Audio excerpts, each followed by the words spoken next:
The first step in drawing from imagination is that you have to have a gesture or a pose that you're going to take and draw. In this sense, I'm using basic lines leading through the figure in the same way that a sculptor would take and be bending armature wires that are going to hold the clay. But I'm leading the eye through the pose so that I take and I'm not following contours. I'm just taking and creating an armature to build my action upon. The next step is to take and develop simple volumes. This is just really a process of containing. In other words, a simple spherical form, building one form, fitting it into another. Essentially, this is the same as we do basic traditional animation or construction of the figure. So as I go back into this figure now, I'm taking and building these simple volumes. This is a step-by-step procedure. None of the steps by themselves are tremendously difficult.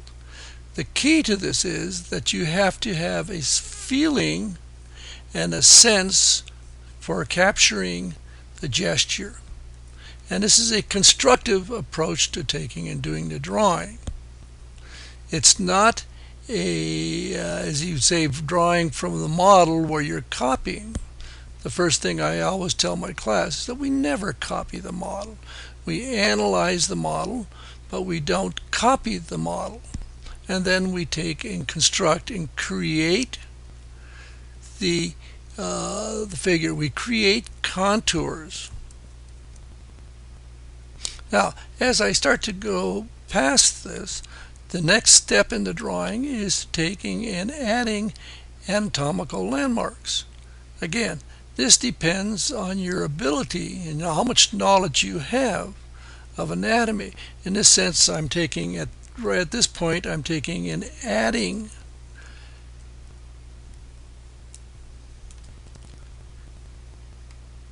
pit of the neck, sternum, corners of the ribs, corners of the pelvis. These are very clear-cut anatomical points that we take and we look for. The knowledge that you have in the drawing then, or the knowledge that you have of anatomy, is directly related to how far you can actually take and carry your drawing from imagination.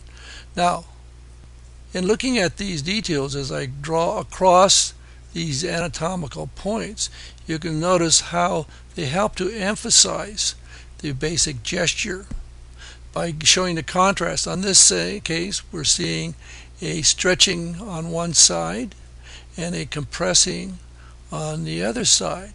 So as we take and develop this, we have to actually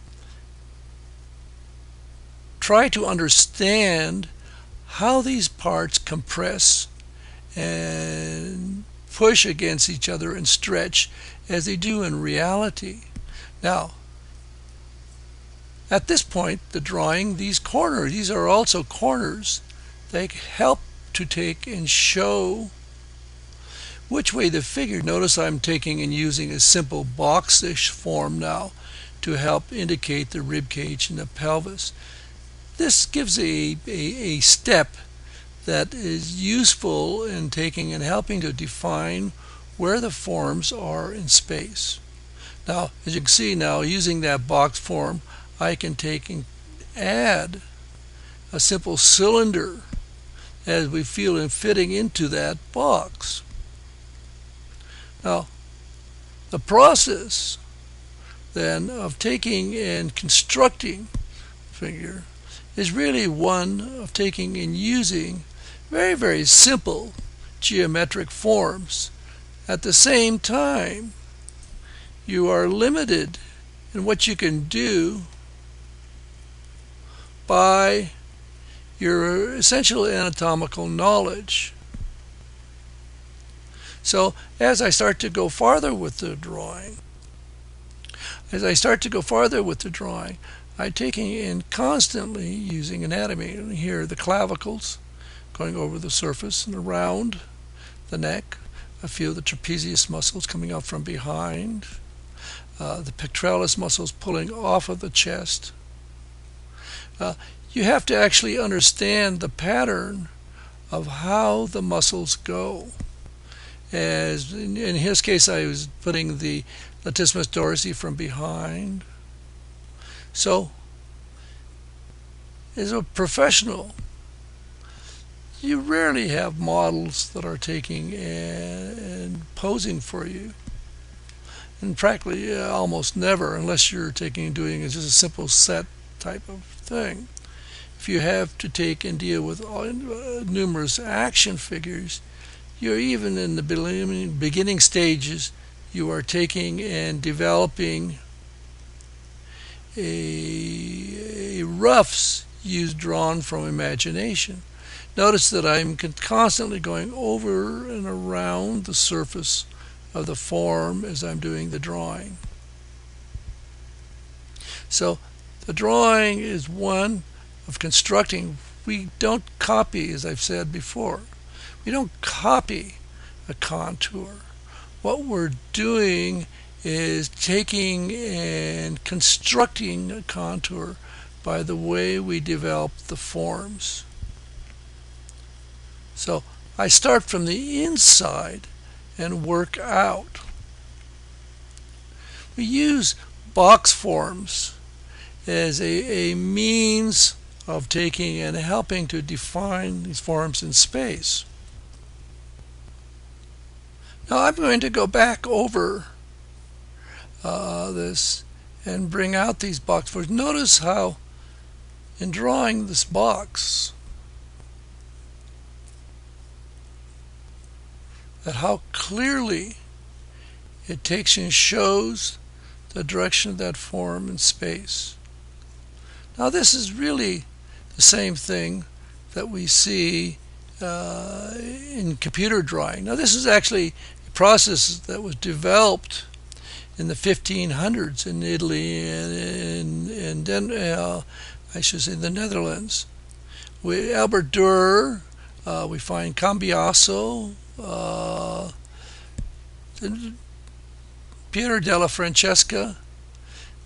When the introduction of perspective forced the artist to take and use points.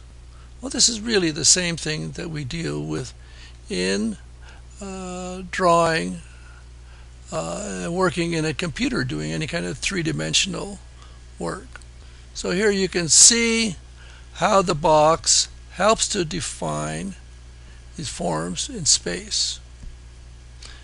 And when you're drawing three-dimensionally from imagination, you are always taking and trying to define forms in space. In this case now, I'm not trying to make the shapes of the box duplicate the actual shape of the figure, but to take and show the direction that the forms are taking in space. Now, you can add tone.